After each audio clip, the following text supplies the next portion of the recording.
Good morning, everyone, or good afternoon, depending on where you're joining us from. My name is Sarah Jo, and I'm the training coordinator for the Foundation Center San Francisco. And I'm joined by my colleague, David Holmes, who's the regional training coordinator at the Foundation Center in Cleveland. He'll be helping us out with any tech assistance and background support.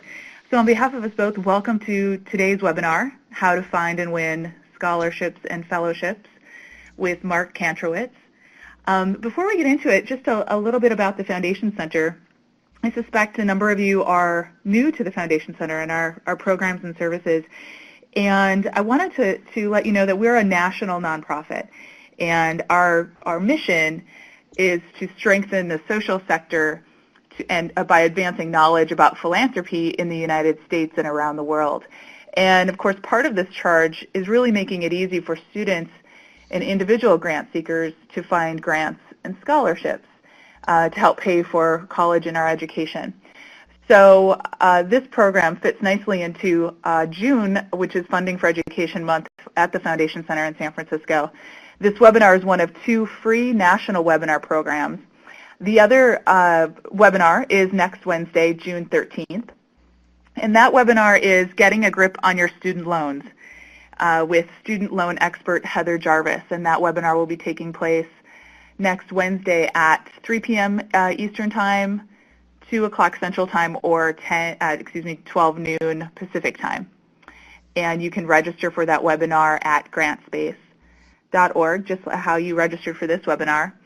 And before I introduce our guest speaker today, I do want to we're interested in finding out a little bit about you, and I do have a few questions for you. So as we wait for more folks to join the call as well and get settled, let me just bring up a few questions for you. We can find out who is joining us.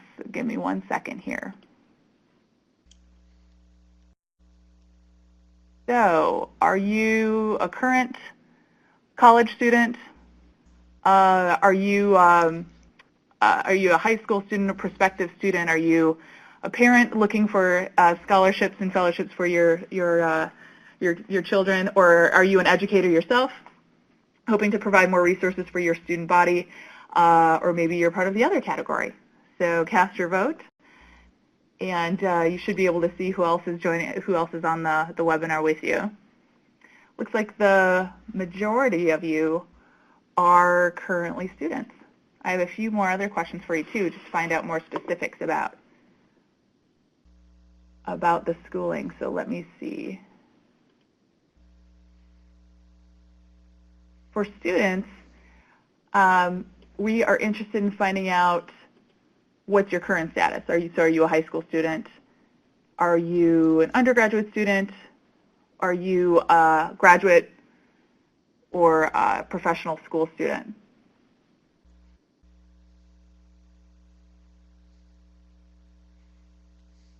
We appreciate your participation. It's always nice to know in webinars, who's with us and helping us determine that. So most of the folks on the call today are graduate students. That is interesting.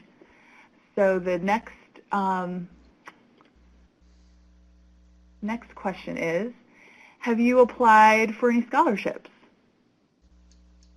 Pretty straightforward question, yes, no, or yes, maybe you did in the past, but not currently, and that would probably apply to any graduate students that maybe you've done that before for your undergraduate education, but you haven't quite done that yet for your prospective graduate degree.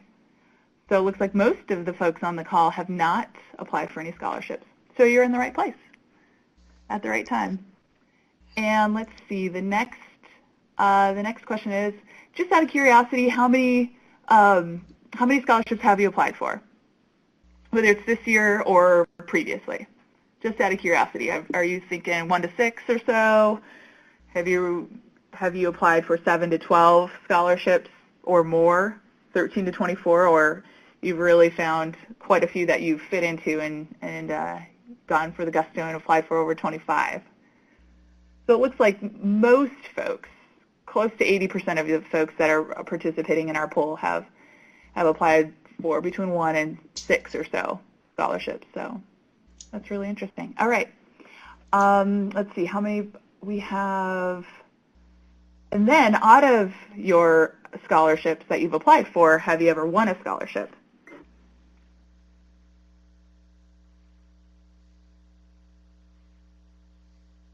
Most of you have. Very interesting. So 60% of you have at the current participation rate. It's fluctuating though, of course. Fantastic. And of course, you're on the call to find out how to win and apply for even more. And I'm curious to find out, have you ever encountered a scholarship scam? Sometimes we hear about those and want to know, is this a part of a scam? Seems too good to be true. What's going on here? So we're curious. Is that something you've ever come across before in your research or application process? Looks like maybe just a small handful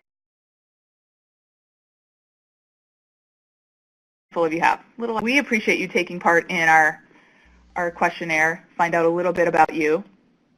And I'm gonna get rid of some of these, and we're going to take a look here at, 1 second, I want to find, oops.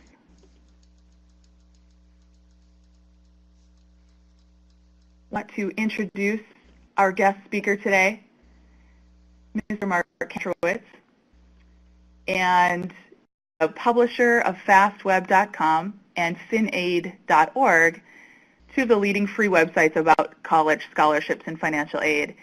He's also a member of the board of directors of the National Scholarship Providers Association. And most recently, Mark is the author of the best-selling book, Secrets to Winning a Scholarship. And he has been quoted in more than 1,200 different newspapers and magazine articles just last year alone. And as a nationally recognized financial aid expert, he's actually been called to testify before Congress about student aid on several occasions. So I'm sure you'll join me in welcoming Mr. Mark Kantrowitz and his presentation on how to find and win scholarships and fellowships. Thank you so much.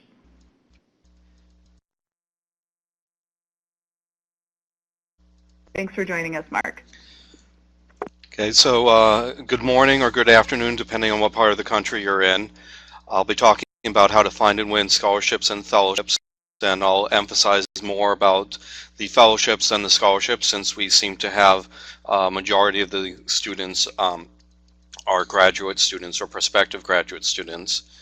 Skip over the introductory slide, and I'll talk about why you want to win them, who wins them, basic strategies for winning them, how to search for them, tips on increasing your chances of winning scholarship, some of the pitfalls and dangers such as scholarship scams, what you need to do after you win a scholarship, and I'll give a bunch of top 10 lists and some lists of key scholarship resources, and then we'll open it up for questions and answers.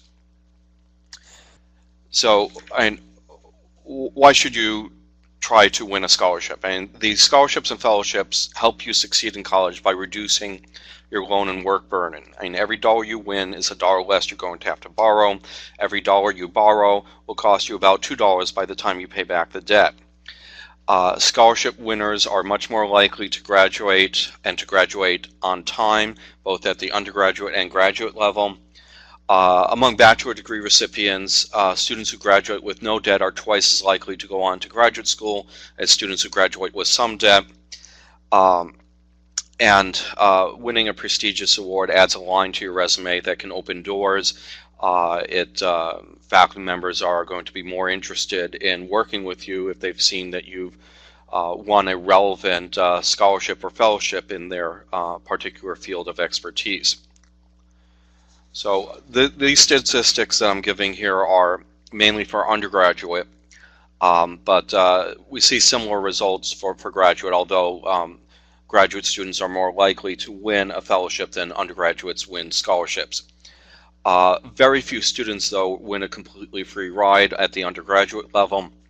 Only about 0.3% receive enough grants and scholarships to cover the full cost of attendance. If it's 90%, it's 1%. 3.4% get grants to cover 75% or more of the cost of attendance, and about 1 in every 7 students wins enough grants to cover half or more of the cost of attendance. For graduate students, it's 3.7% win fellowships, about $5,800 on average. That's in contrast with the undergraduate scholarships, the amounts are much lower, although students are a little bit more likely to win them.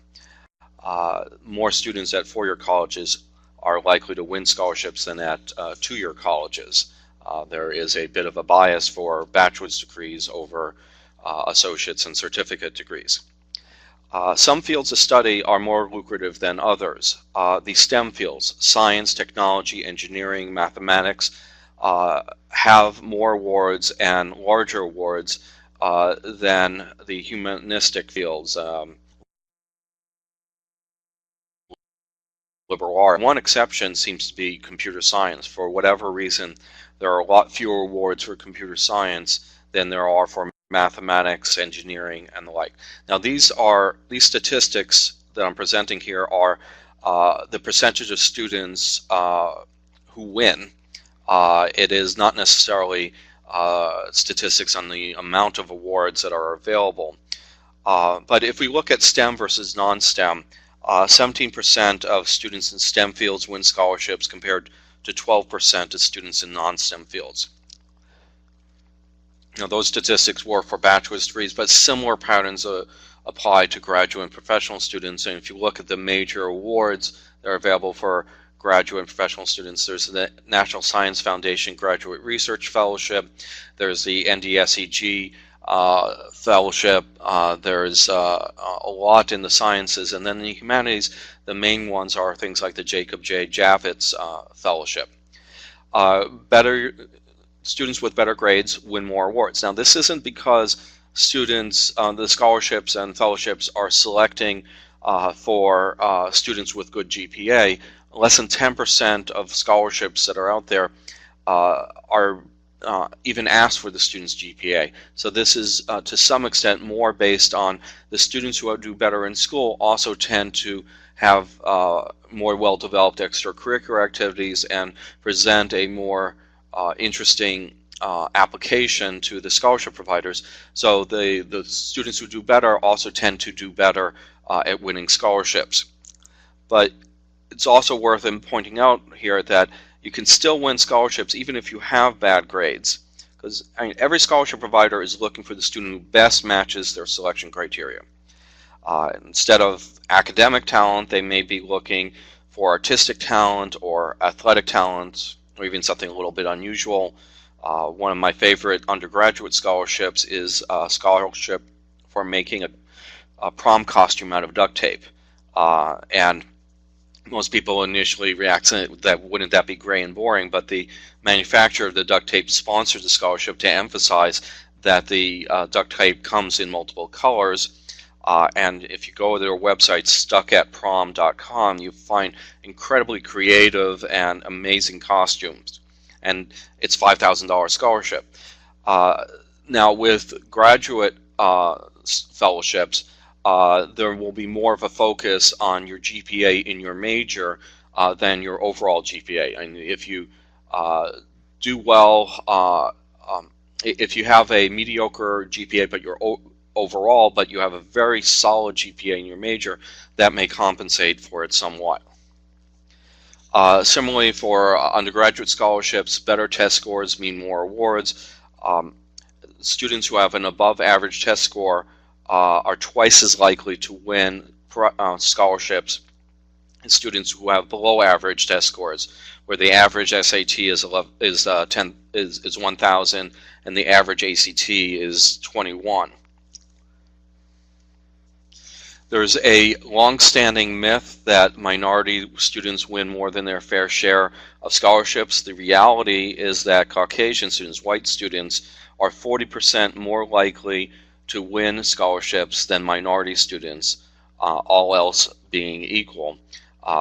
Even if you control for grades, there are more scholarships available, and Caucasian students are more likely to win scholarships and to win more money than the minority students. The only exception to this rule is for American Indian and Alaska Natives, but that may be due to a lack of adequate statistical power because there are very few students in that demographic. And this is probably not due to any kind of intentional discrimination against minority students, but rather people who sponsor scholarships tend to sponsor scholarships that are in areas of interest to them, and that tends to resonate with people of the same race. And since more of the scholarships to date have been created by Caucasian individuals as opposed to minority individuals, there's a natural resonance. For example, minority students are much less likely to pursue equestrian sports or water polo than Caucasian students. So such scholarships tend to be won predominantly by white students. But minority students are more likely to major in business than in mathematics or science or economics. And geography also tends to have an impact, and students in southern states are less likely to win scholarships than students in the Northeast or on the West Coast. So let's talk about some strategies for winning scholarships and fellowships. The first thing is this is a numbers game. Even among very talented students, winning depends on luck, not just skill. Having sat on the selection committees for many scholarships, when it comes down to selecting among the finalists, it becomes an incredibly difficult decision. In some ways, there's no bad decision, but the decision of who to choose often devolves to completely arbitrary things, like whether you like that applicant's essay a little bit more than the other, or sometimes completely arbitrary decisions like the length of the essay, which really doesn't predict for who's got a better promise and better match for the selection criteria than the other. But and this tends to happen a little bit more among the graduate fellowships than among undergraduate scholarships, because everybody who's in grad school has graduated from undergraduate school, so there's an automatic filter on quality. The characteristic of students who win more scholarships and fellowships is perseverance. You win far fewer scholarships than you receive rejections. You have to have a tolerance for getting rejection after rejection after rejection. You might get 10 or 20 rejections before you get one win. But so the way to win more scholarships and fellowships is to apply for more. But you should only apply for the awards for which you're eligible, because the eligibility criteria are there to filter down the number of applications that the scholarship provider has to look, because it's very time consuming, even with volunteers, to look through tens of thousands, even hundreds of thousands of applications. So they may raise the GPA requirement to try to filter down the list. You may be the most wonderful human being on the planet, but if you don't meet their selection criteria, they're not even going to evaluate your application. But it's also worth emphasizing you can't win if you don't apply. And there's 1 in 4 students who never applies for financial aid. And the number one reason why some students do not win scholarships is because they miss the deadlines. So they want to apply for it, but somehow they miss it. So put the deadline into your calendar. Try to get things done ahead of time, not at the last minute. So as I said before, apply to every scholarship. Now this advice is more for the undergraduate students, the high school seniors. I mean, a lot of high school seniors and younger students do not like writing essays. They struggle with it. And they also seem to think that scholarships that offer a top prize of less than $1,000 aren't worthwhile. But that makes those scholarships easier to win because fewer people are applying, and the money does add up. I mean, if you get a half dozen $500 scholarships, that's $3,000. And they add lines to your resume that may make it possible for you to win other awards. Because all else being equal, if you have 2 candidates, one whom has won several awards, the scholarship providers are going to see that as a vote of confidence in that student, as a sign that someone else thought highly enough of the student to invest their money in that student's future. And writing essays isn't all that difficult. I mean, these aren't 20-page essays that you have to write. They're usually 300 to 400 words. And after you've written your first half dozen applications, you find you're able to start reusing them. So it gets easier with time. And you refine the essays with each subsequent award. So you end up having a much more effective essay. And these can also help you write your personal statement for applying for graduate school. Now, when searching for scholarships, first of all, you have to start searching as soon as possible. All too often, students wait until they've been admitted to start trying to figure out how to pay for it.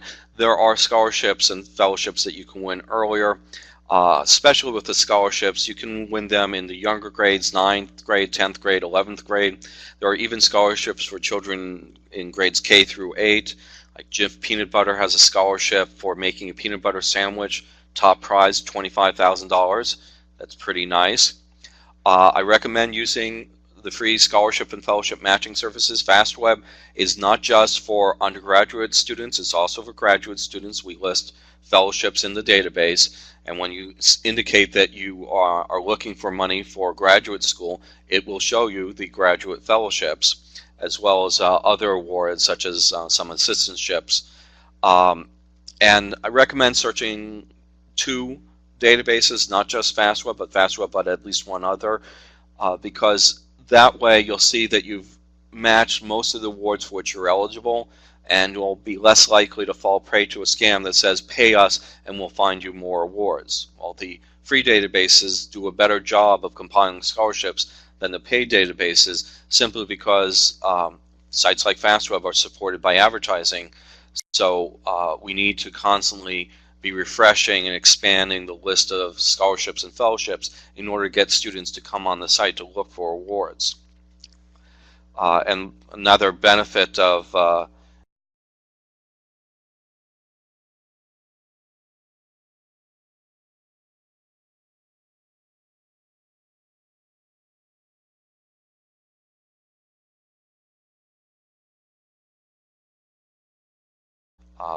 offline. There are scholarship and fellowship listing books, and the Foundation Center publishes foundation grants to individuals. It's important to check the copyright date before you rely on any book, because about 10% of the scholarships and fellowships change in some material way each year.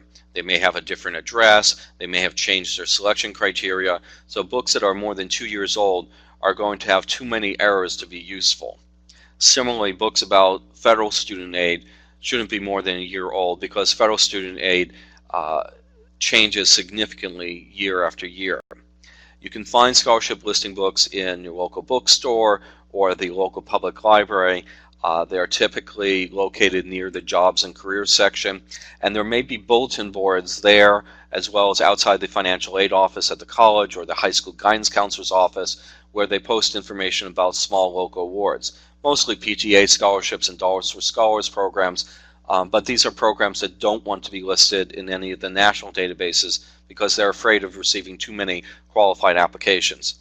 And then for undergraduate scholarships, the coupon section of the Sunday newspaper seems to be a really productive source for scholarship information, because that's where the national scholarships like the Coca-Cola Scholars Foundation, Discover Financial, Tailor seem to advertise their programs.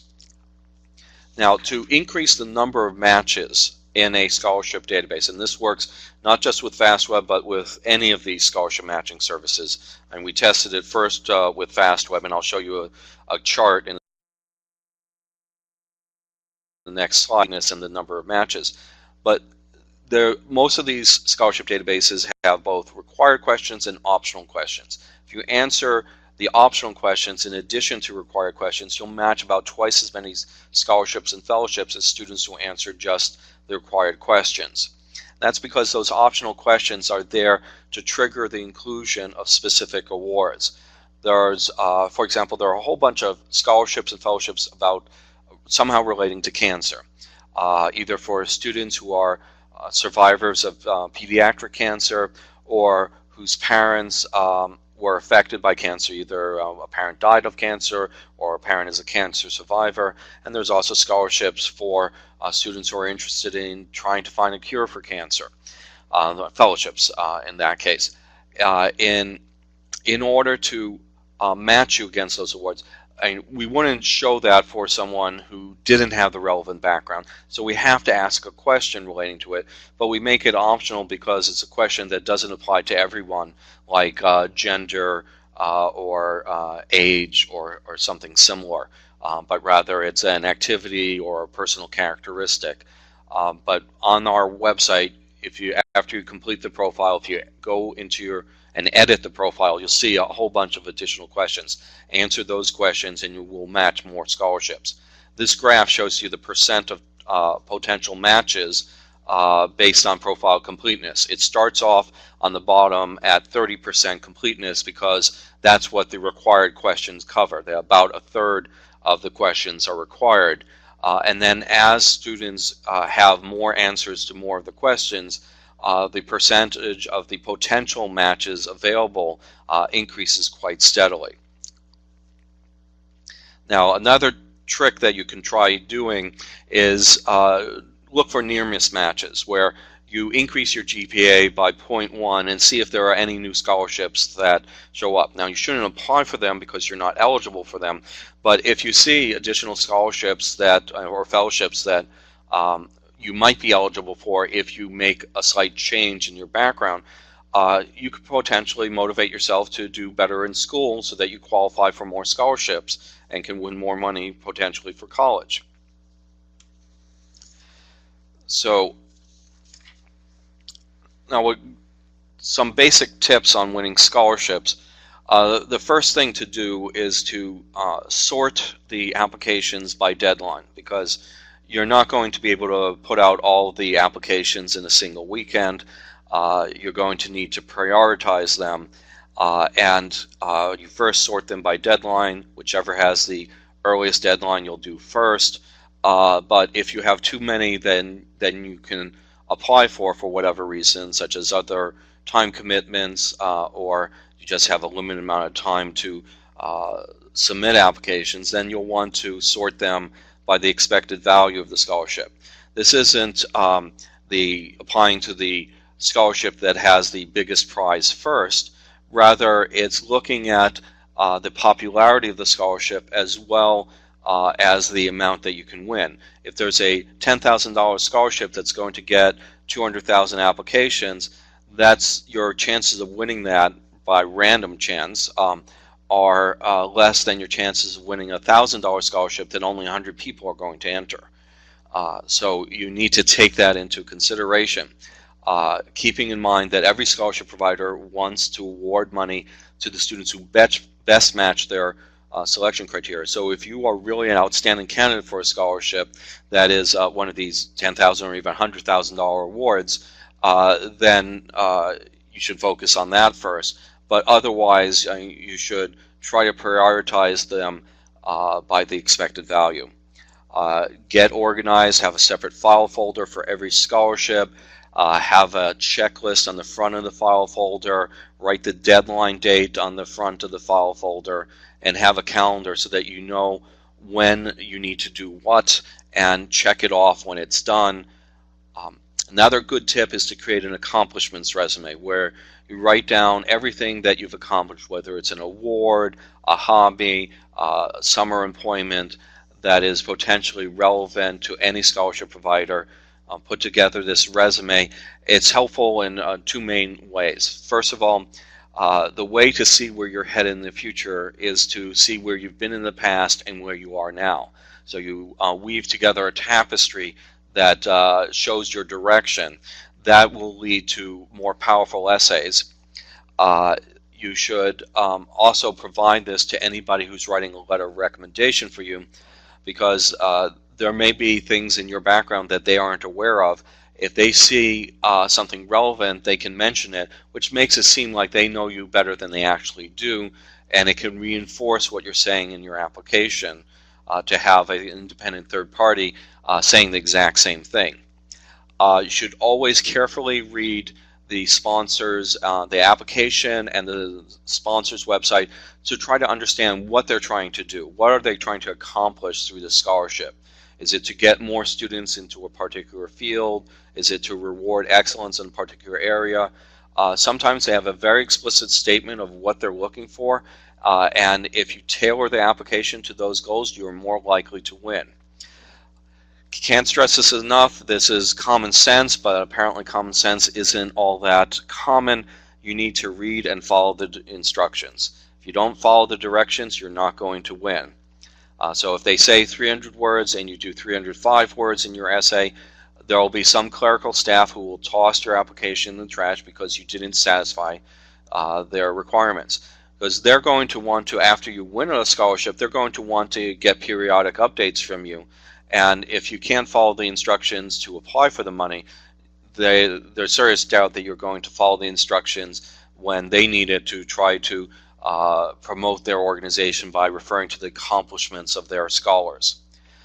You want to make your application stand out from the crowd in a positive way, not a negative way. Try to emphasize how you're different or better. There are some scholarships and fellowships that require nomination, that someone at the institution will need to choose you. For example, at a high school, it might be the guidance counselor or the principal. Oftentimes, there is no established procedure for selecting who's going to be nominated, because very few students have ever tried to apply for these awards. If you ask to be nominated and you hand them a copy of the application materials and your accomplishments resume, you may end up getting nominated by default because they have no one else to nominate. Or at the very least, that'll spur them to set up a process, but simply by being first mover, you may be more likely to be nominated for the award. And when completing a scholarship application that requires you to type on it or handwrite on it, photocopy it first and practice, just making sure that there's enough space for you to write your answer is very important, because it looks very awkward when you start having to put an arrow to the back of the application form. So a good tip for writing essays, and this works not just for high school students but also graduate students, even people who have already graduated. I gave these tips to my mother, who's a retired mathematics teacher, and she always had trouble writing letters of recommendation, and this tip helped her a lot, and that's to answer the question out loud and then transcribe the recording of that question later. People speak at about 200 words per minute. They write at 30 to 60 words per minute, whether it's handwriting or typing. It's a much slower speed. So the act of writing interferes with the flow of thought.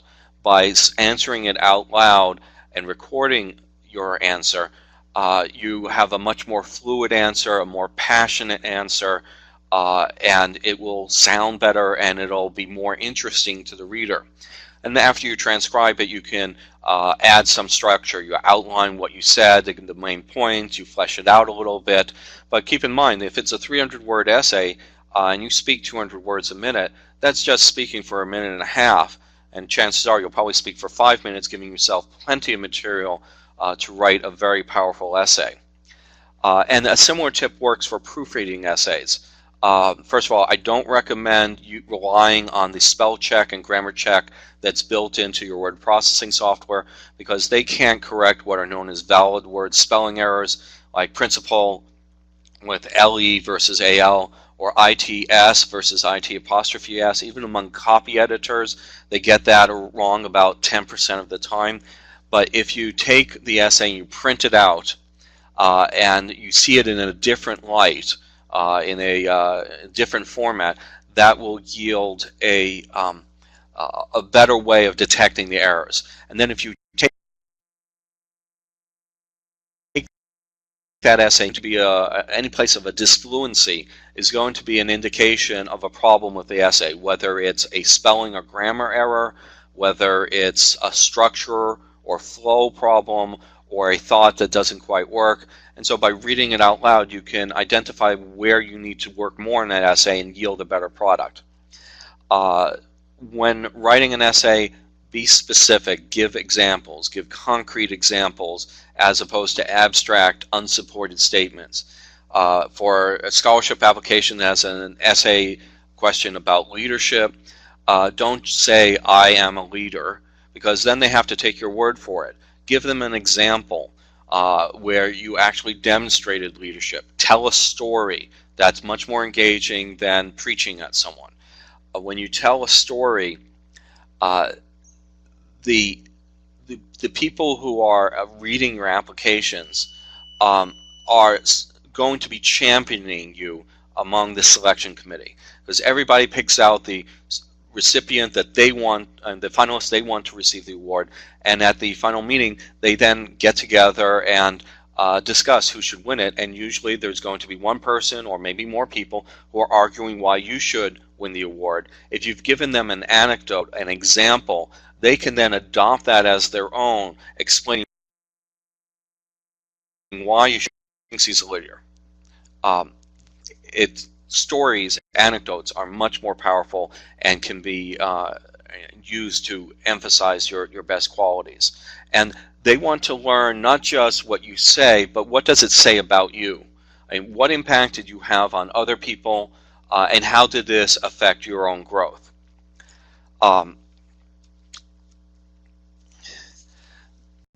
Now, before you submit an application, in addition to doing the basic proofreading and that I suggested before, you need to ask yourself whether you've actually answered the question that was asked. Reread the instructions and the question and ask yourself, did you follow the instructions and did you answer the question? The purpose of an essay may be as much to test your ability to follow instructions as it is to get the answer that you wrote. Check whether you exceed any word limit restrictions. A lot of scholarship and fellowship programs are nitpicking on this because it's simply a way for them to reduce the number of applications they need to review. Did you tailor it to the sponsor's goal, or is this a completely generic essay that may not address the question of why should they give you money? How do you satisfy their criteria? And what does the essay tell them about you and your impact on others?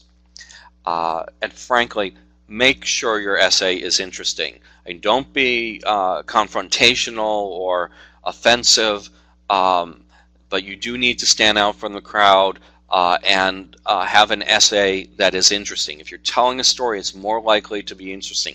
It's something that you care about, it's more likely to be interesting. I don't know how many times I've read essays that just all blurred together because they were all pseudo-philosophical essays by 17-year-olds who haven't had an opportunity to have a real time to develop a real philosophy of life because they haven't lived very long.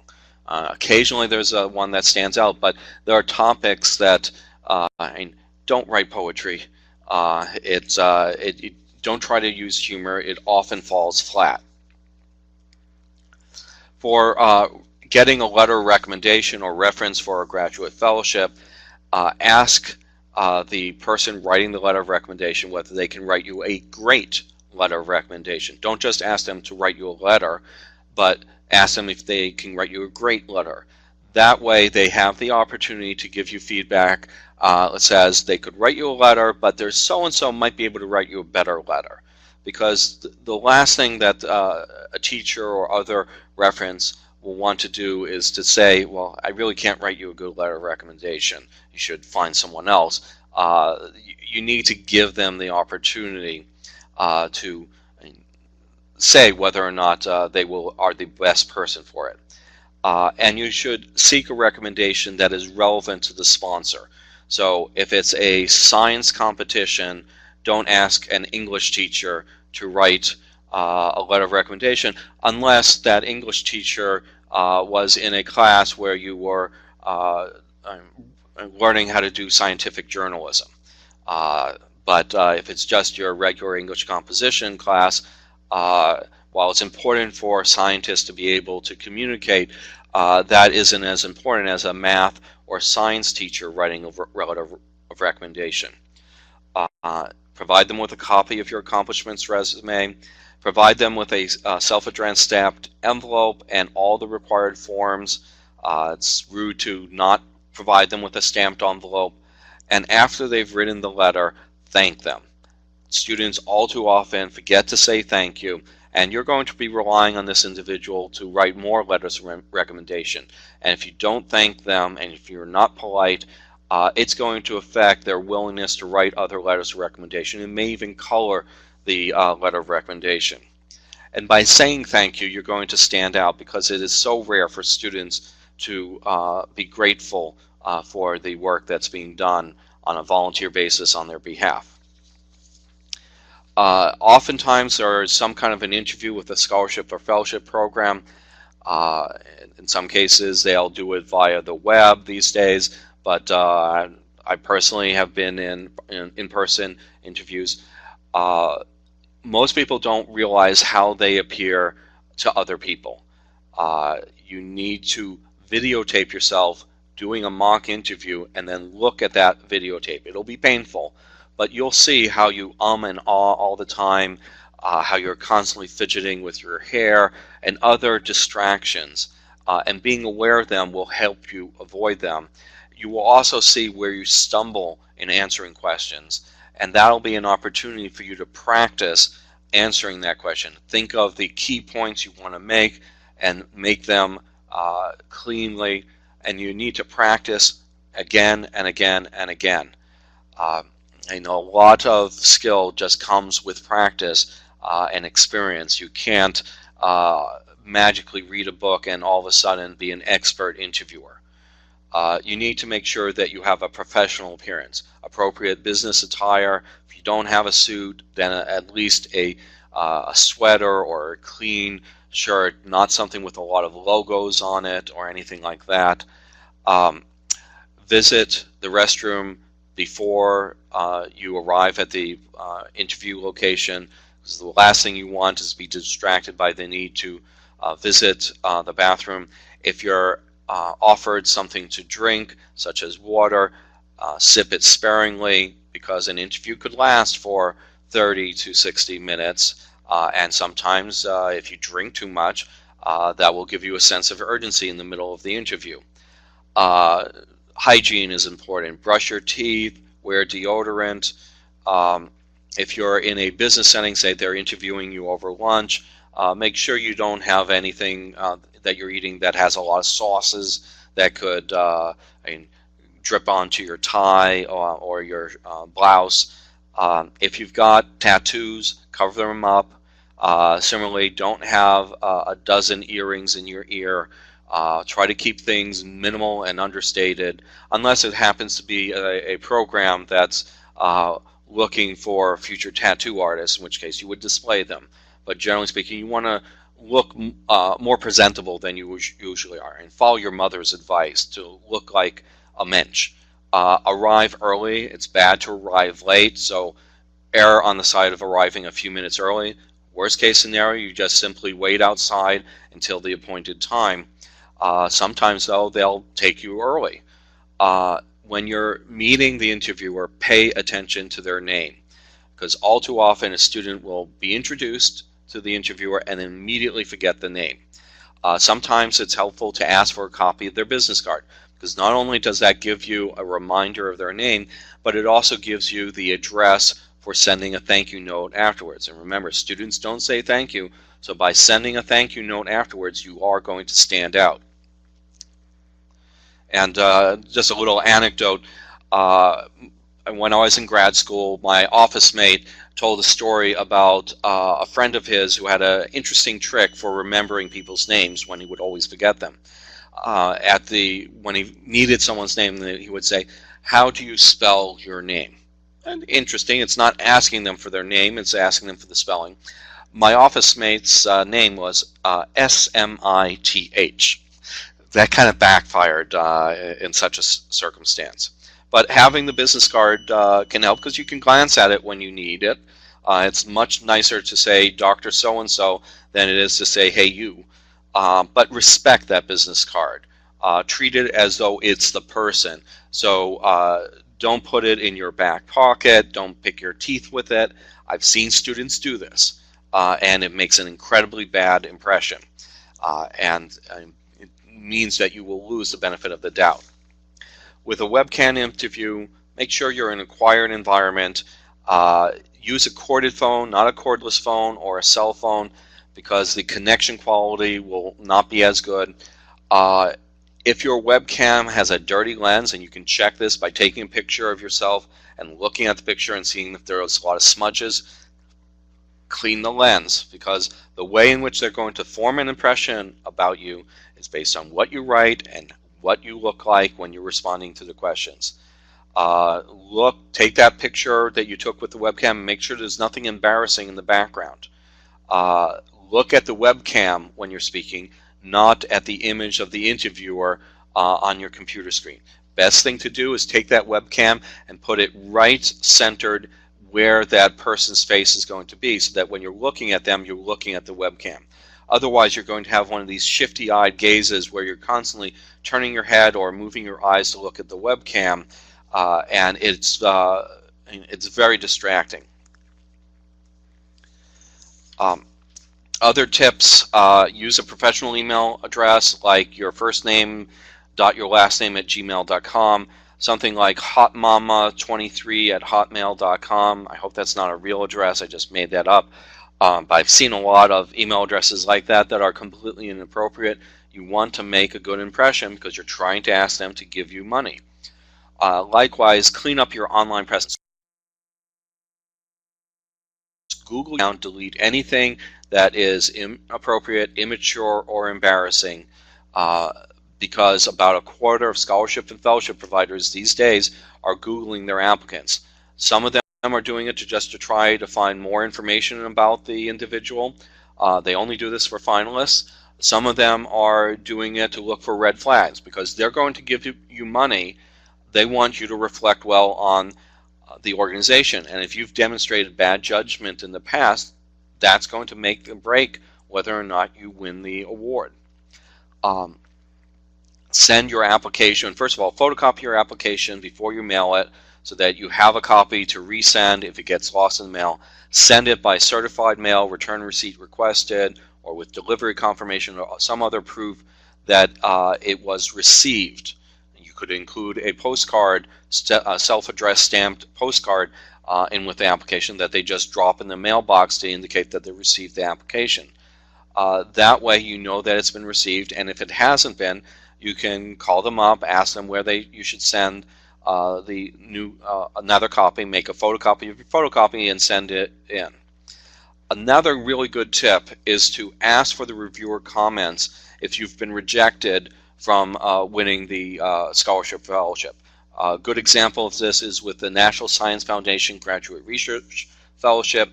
You can apply for that twice, once as a college senior and once as a first-year graduate student.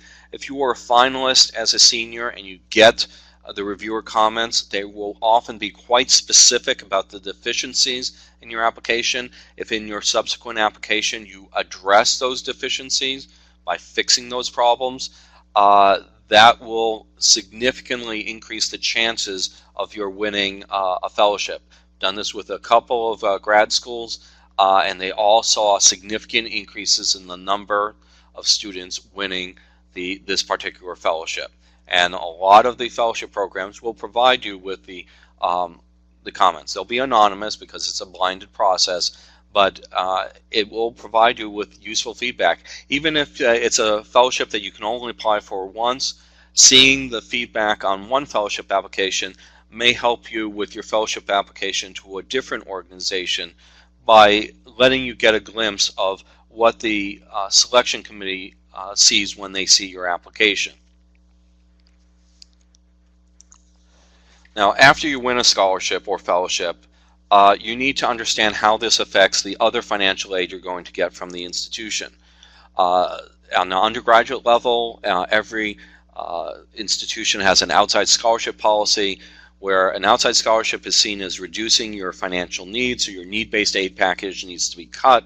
Some of them will cut the loans, which benefits you because you're replacing loans with the scholarship. Some of them will cut their institutional grants. At the graduate level, you're more likely to be able to use the fellowship as a supplement to your assistantship, teaching assistantship, research assistantship if you have it, or other forms of graduate aid.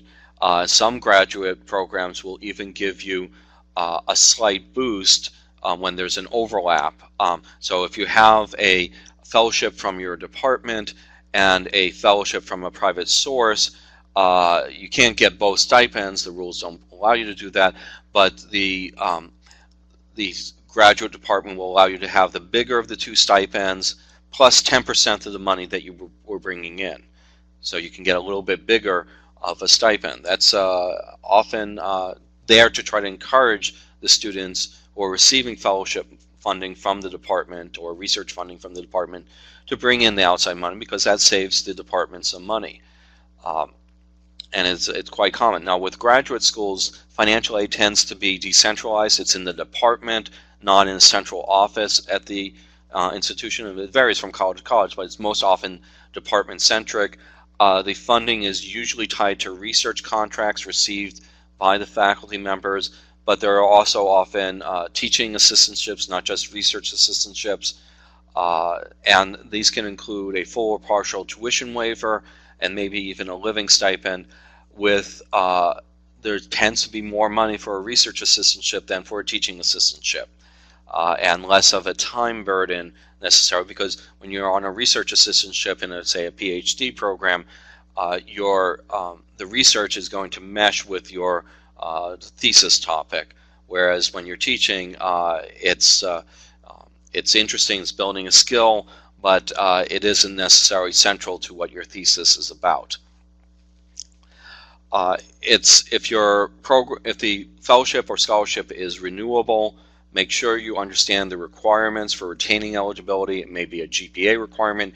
You may have to send in an annual or quarterly report. If you miss those reports, they won't renew the award.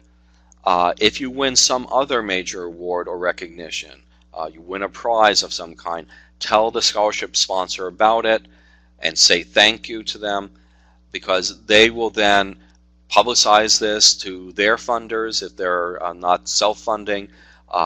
It gives them a sense of pride that they've done something good, and it makes them feel better. And that means they're more likely to not only renew your fellowship or to, in the future, give you grants for, say, you become faculty, but they will give out more money to other students, so you're helping pass it forward. Tends to be more money for doctoral degree programs than for master's degree programs. Some students will apply for a doctoral degree program because of that, knowing that they can pick up a master's along the way, and if they decide to quit at that point, they still have the master's. It's important to understand the taxability of scholarships and fellowships. Only the amounts for tuition fees, books, and supplies are tax-free if you are degree seeking, and that's for both undergraduate and graduate. Amounts for room and board, living stipends, and other expenses are not tax-free. They are taxable and have to be reported on your federal income tax return.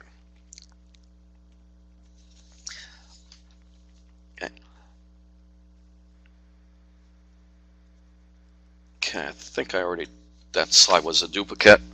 There are some pitfalls that you need to be aware of. There are organizations out there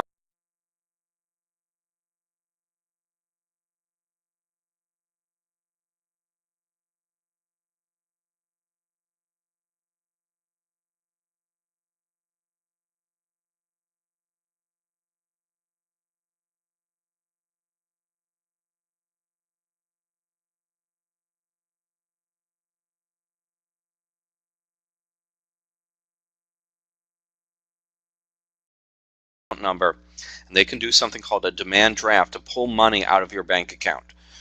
So if you give them out this information, that will probably be problematic. And then finally, if they use the unclaimed aid myth, that's on its face fraudulent.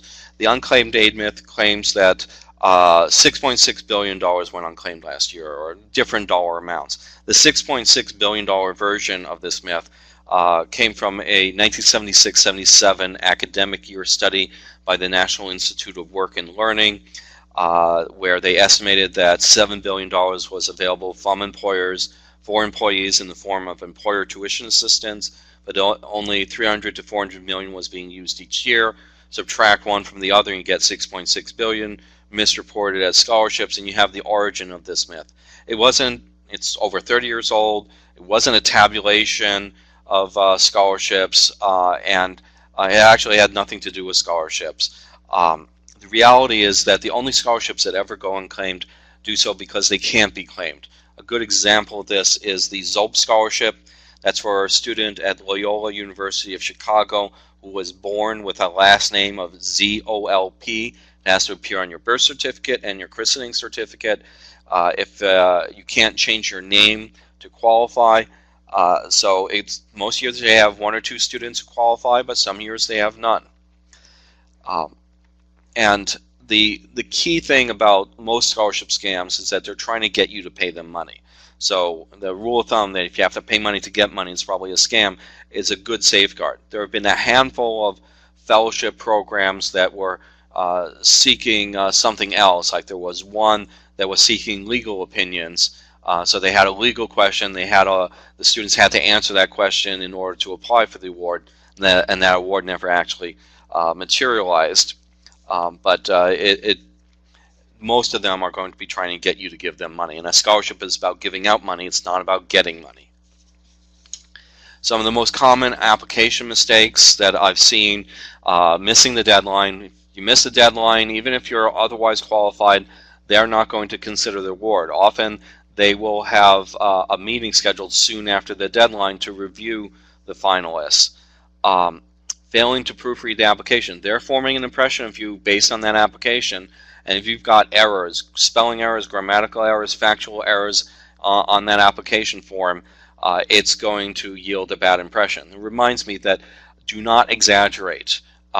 You may like to add a little color, embellishment to your background, but you can get asked about anything that's on the application, and if they find that you fibbed on one item, they're not going to give you the award.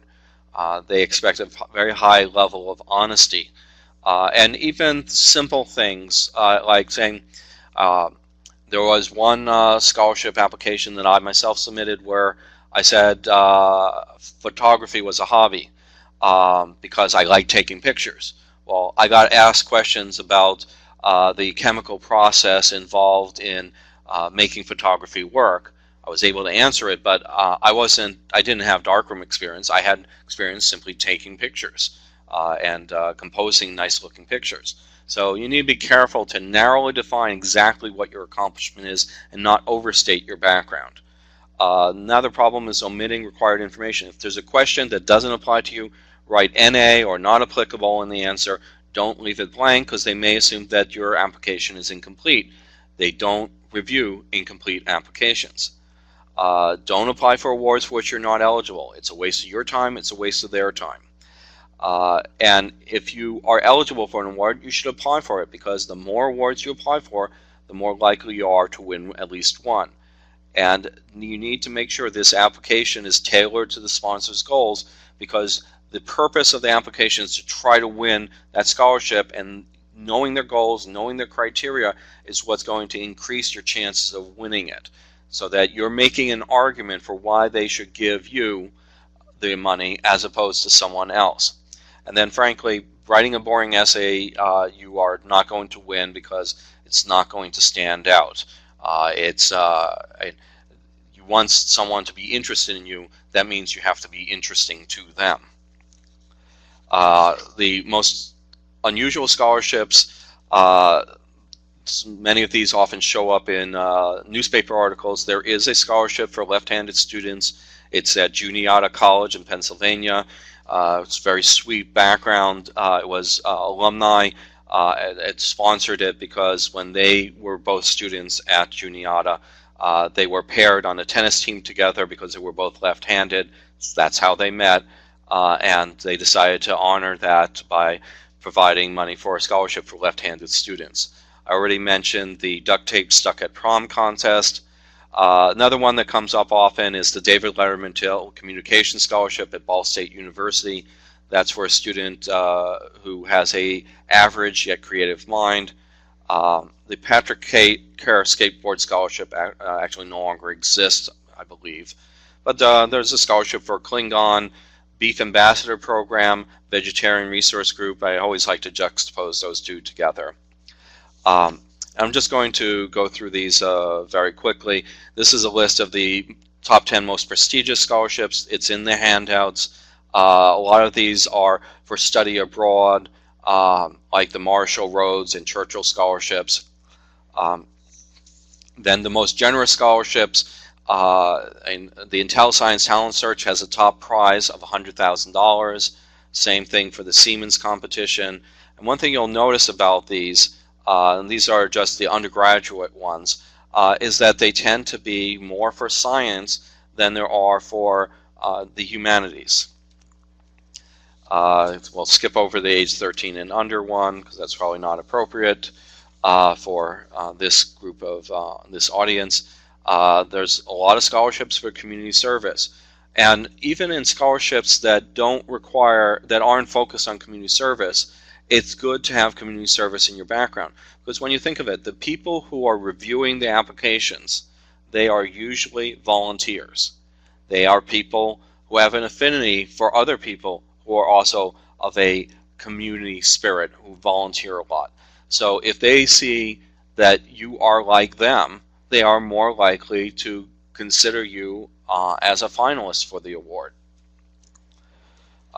There's a whole bunch of scholarships that don't require you to have an A GPA. They specifically are looking for more ordinary average students. And then finally, here's a list of key scholarship resources, and now I think we can open it up to questions. Great. Thank you so much, Mark. Such a thorough presentation. I got a lot out of the tips and writing essays, too. A few questions. Brittany wants to know, can you please explain to me what exactly a fellowship is? Okay. Fellowships and scholarships are both grants of money. One for scholarship is for undergraduate school, fellowship is for graduate school, that are not based necessarily on financial need. The term grant is usually used for referring to stuff based on financial need. They are based on some form of talent, whether it is academic talent in a particular field of study, artistic talent like that duct tape scholarship, athletic talent, or some other criterion of the scholarship provider.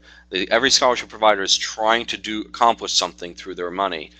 The fellowships may be from the academic institution. There are some graduate departments where every student in that department has a full fellowship, and there are some non-school specific awards that are national in scope. I mentioned the National Science Foundation Graduate Research Fellowship. NASA has a fellowship. The Javits Fellowship is for humanities. There are a lot of these out there, and we all list all of them in the FastWeb scholarship and fellowship database. And I think how you just answered this last part of this question might also relate to Stephanie's question. Are you familiar with particular scholarships or fellowships that are awarded for pursuing unpaid internships or work experiences?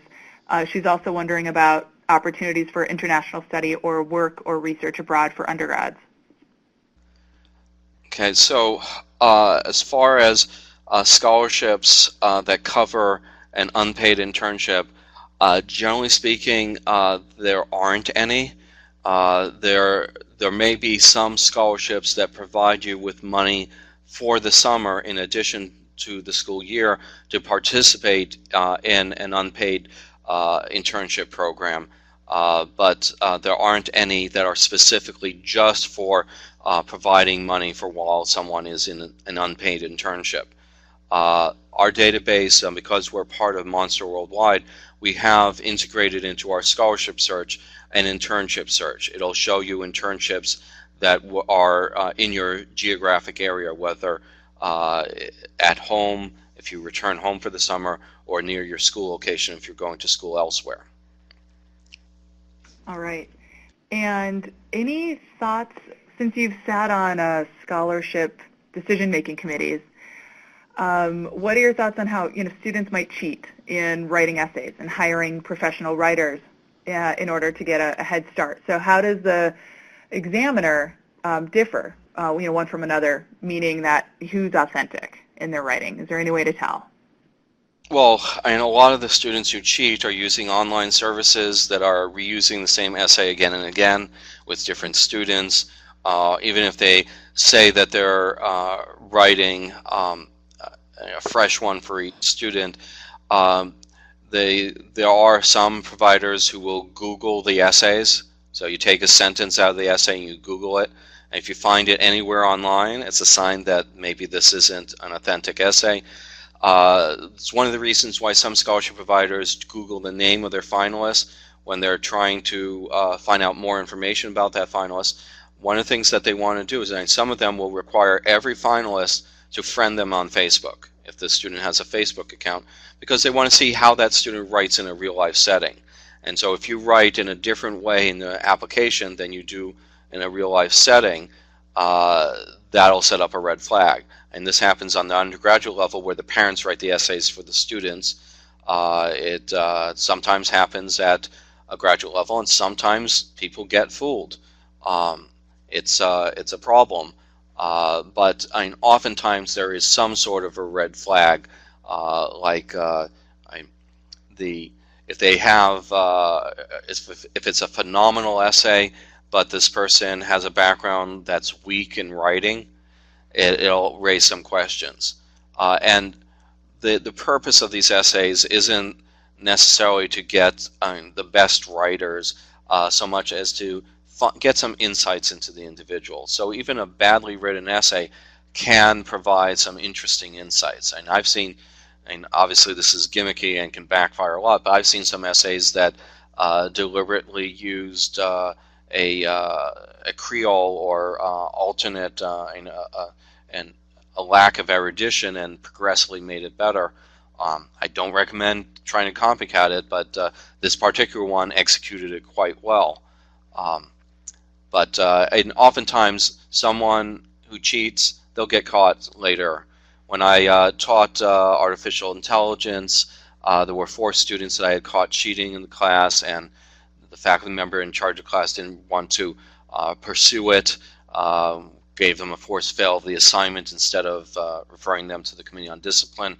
All 4 students were caught the next year running a campus computer theft ring, and they were expelled. So karma, they might get through on one thing, but they get caught eventually. Absolutely. Thank you for that. And with regard to the awards for the K through 8 or even 9 through 11 for college money, are the awards for those age ranges for college money only, and is the money then just not accessible to when they go to college? It's usually put into an escrow account or a 529 plan account that the student, once they enroll in the institution, will be able to use it. There are some programs that, while the money for the paying for college isn't accessible to them until they're actually enrolled, that do have activities for these younger students along the way to college, such as trying to not only assure that the student succeeds when they're in college, but tries to improve the pathway, the pipeline from kindergarten through grade 12 and on to college and then ultimately to graduate school, so that they may have summer programs for these students and some programs on weekends during the school year to try to enhance the success of these students. Great, thank you. And I'm just going to take a second and ask for folks' feedback while we still answer some questions. And so we just really want to know your thoughts on our presentation today, so you can just click on that hyperlink and let us know. So another question with regard to mothers applying for graduate degrees, any advice for individuals who might be older, who are out of the market for more than 5 to 7 years, even when they're applying for math or statistics? Yeah, there are a couple programs that are specifically targeted at older students. One that comes to mind is the Business and Professional Women's Foundation. They have one for older students returning to school. there are very few awards actually that have age restrictions. And there are some that have age restrictions that you must be under a certain age, and some that have age restrictions that you must be above a certain age. The main restrictions that I've seen are undergraduate scholarships may be restricted to the first bachelor's degree. For example, the federal Pell Grant is only available until you receive your bachelor's degree. Once you receive it, you can no longer get that grant. So, for example, if you're going to pay for school, what you may want to do is make sure that you fulfill the last requirements for both degrees in the last semester, because if you finish one before the other, you may lose the Pell Grant in the following semester. And so people who are older or applying for money for school, they follow the same process as younger students. They may have a different set of needs. I mean, if you're older and you are supporting a family, you may find it more difficult to afford to go back to college because not just of the cost of college, but the opportunity cost of lost income. It's usually helpful to be married, because then what often happens, say someone's going to law school, their spouse will work while they go to school, and then they'll trade off. They'll go work while their spouse goes to school. There's, for certain graduate programs like medical and law school, the institutions may require financial information from the parents, even for as old as 30 years old, because there's an assumption that the parents will be helping out the student even if they are no longer required to provide that information for the federal student aid. Financial aid other than assistantships and fellowships for graduate schools tends to be predominantly loans. There's the federal Stafford loan, which is up to $20,500 per year in school for a graduate student, and then there's the Grad Plus loan, which is up to the full cost of education minus other aid received. Graduate students tend to predominantly depend on those. Those students who apply for federal student aid, 100% of those in medical school, law school, business school graduate with debt. Now with business schools, there tends to be employer tuition assistance, in which case those students don't apply for federal aid. But if you don't have some other source of money and you're applying for federal aid, graduate school often means debt. That's right, and that might be another good time to plug our free webinar next Wednesday, June 13th, and it's Getting a Grip on Your Student Loans with Heather Jarvis, who's a student loan expert. The last two questions I have here have to do with FastWeb, and the question is, Bonnie noticed that she can't input a school of interest in Canada on her FastWeb profile, so her question is FastWeb only geared towards national schools? Is there a way to be connected with international scholarships and schools through FastWeb? And then another question around FastWeb includes, is FastWeb free, and if it is, how is it funded? Okay, so with regard to the international colleges, right now FastWeb only lists U.S. colleges and universities. We do not list international schools. We used to have something called FastWeb Canada, but the demand, the use of it wasn't enough for us to justify sustaining it. There are other databases out there. There's one for scholarships, bursaries in Canada called Dustly, but there are, and we do list some of these on the EduPass website. With U.S., if you have to pay money to search a database, you're not getting better information. But for international students, there may be no other option. FastWeb is a free service. We are supported through advertising. When you complete this profile, you'll see there are some questions that ask whether you're interested in receiving information from colleges or other organizations. And there are questions for specific advertisers that are trying to attract students, that if you answer no to all the questions, you will not get any junk mail or anything like that. If you answer yes because you're interested in it, you will get that junk mail. Every time you like to share your information. It will specify what information will be shared, but if you say no, nothing gets shared, and we default it to opting out, not opting in. About 2/3 of the students do opt in, and partly because they recognize that that's the way we support the cost of obtaining the database, and partly because we're very of interest. We have a very strict set of rules about the types of advertising we will accept, and we won't haul, although occasionally we will run an advertisement. I don't think we've ever done this, but if Mothers Against Drunk Driving wanted to run advertising on our website, even though that's nominally about alcohol, and we would subject it to review, but that we might actually run. And we have a set of red flag, yellow flag, and green flag criteria for advertising that we will and will not run. And anything red flag we won't run. Anything yellow flag has to have at least 2 people, senior people, review it before we will run it. But we try. We're a family site. We want to make sure that the advertising is relevant and appropriate to our entire audience. Absolutely. Thank you for that. And I really do want to give you, Mark, a big thank you for stopping by and taking time out of your busy schedule to share this information. Such great expertise. And we have recorded it, and we will post it on grantspace.org for those of you asking.